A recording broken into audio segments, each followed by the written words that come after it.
झोप गेली का?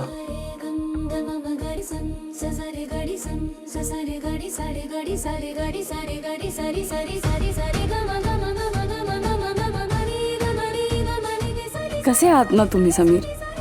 तुमच्यावर फार वेळ रागवताही येत नाही.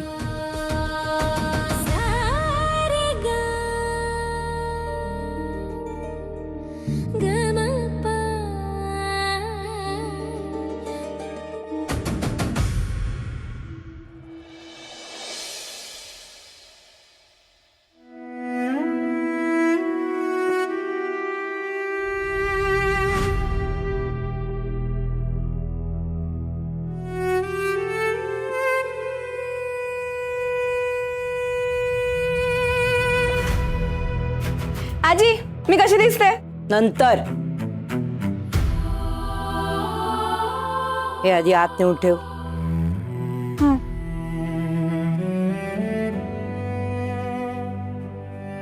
आजी, कुलवृत्तांत वाचून झालाय माझा. तुम्ही सांगितलेल्या सगळ्या नियमांचं पालन करण्याचा मी पूर्ण प्रयत्न केला. हो, पण हिने कुलवृत्तांत पूर्ण वाचलाय, याला पुरावा काय?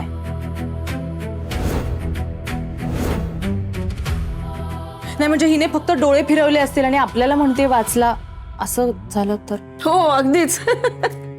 नीलंबरी, रेणुकाच्या वेळी तुला माती खायचे डोहाळे लागले होते का ग? नको तिथे हुशारी उतू जाते हिची. पहिली परीक्षा पूर्ण झाली असं म्हटलंय का मी? मला जाब विचारतेस? नाही नाही आजी. आणि तुला सांगायला बांधील नाहीये मी, पण देवीच्या दरबारी सगळ्या गोष्टी पारदर्शक हव्या म्हणून सांगते तुला.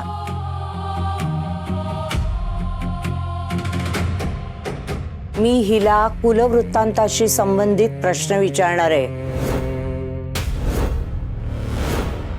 त्याची उत्तरं हिने जर बरोबर दिली तरच ही परीक्षा उत्तीर्ण झाली असं म्हणता येईल.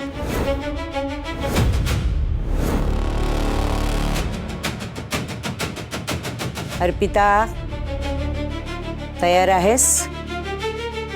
हो. ठीक आहे.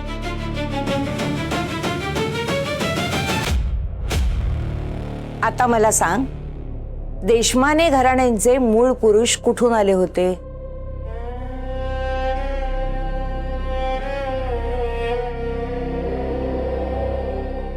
शिरपूर. हरेश्वर गंगाधर देशमाने नाव होतं त्यांचं.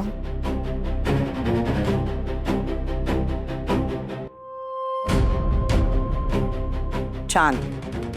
फक्त गावच नाही तर मूळ पुरुषाचं नावही नीट लक्षात ठेवलंयस.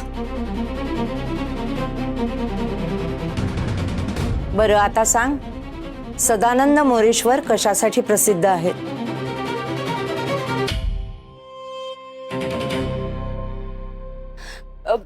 देशमाने विहिरींच्या पुनरुज्जीवनासाठी. म्हणजे त्यांच्या कर्तृत्वांमुळेच त्या विहिरींना देशमाने विहिरी असं नाव पडलं होतं. 1876 मध्ये महाराष्ट्रात खूप मोठा दुष्काळ आला होता ना. माणसं जनावरं सगळ्यांचेच खूप हाल झालेले. तेव्हा सदानंद मोरेश्वरांनी 50 वर्षांपासून पडीक असलेल्या विहिरींच्या डागडुजीचं काम सुरू केलं होतं. तेव्हा सगळ्या गावकऱ्यांनी त्यांची खूप खिल्ली उडवली, अगदी वेड्यात काढलं त्यांना. पण ते मागे नाही हटले. एकट्याच्या जीवावर उन्हाच्या झळा सोसत त्यांनी जिद्दीने विहिरींचं काम सुरू ठेवलं. त्यांचे हात सोलवटले, अगदी जीवावर बेतलं, पण त्यांनी काम नाही थांबवलं. शेवटी दोन्ही विहिरींच्या तळाशी असलेले जिवंत झरे मोकळे झाले आणि विहिरी पाण्याने तुडुंब भरल्या. तेव्हा मग सगळ्या गावकऱ्यांनी त्यांचा जय जयकार केला आणि त्यांना मदतीला सुरुवात केली. आजी, फक्त त्यांच्या आग्रहामुळे एक विहीर माणसांसाठी आणि एक विहीर जनावरांसाठी राखीव ठेवली जाते.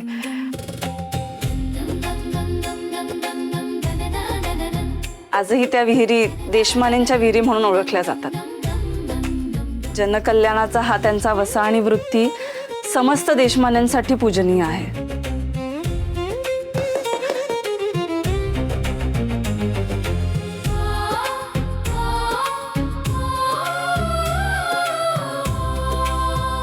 कसा बघ.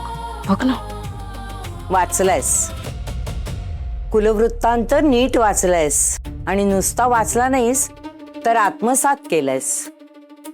मला हेच अपेक्षित होतं.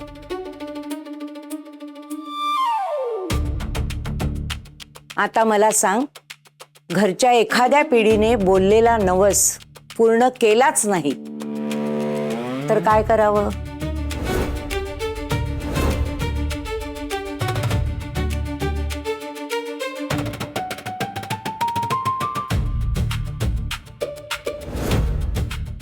काय झालं? आजी, हे नव्हतं कुलवृत्तांतात. का? अभ्यासक्रमाच्या बाहेरचे प्रश्न मी तुला विचारू शकत नाही? नाही नाही, विचारू शकता. मग सांग ना.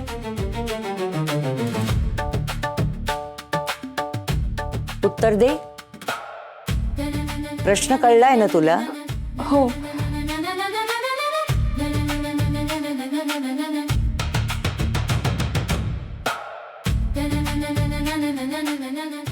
आजी, मला असं वाटतं की एखाद्या पिढीकडून जर नवस अपूर्ण राहिला तर त्यांच्या पुढच्या पिढीने तो पूर्ण केला पाहिजे.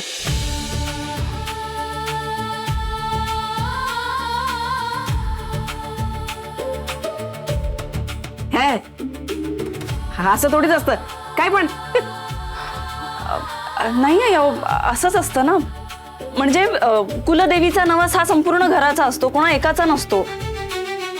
मग ती फेडण्याची जबाबदारी पण कुटुंबातल्या सगळ्यांचीच असते ना.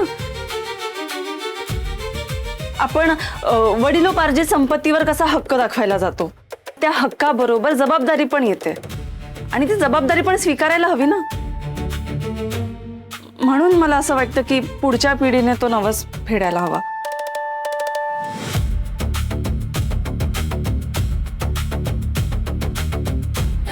योग्य आहे उत्तर.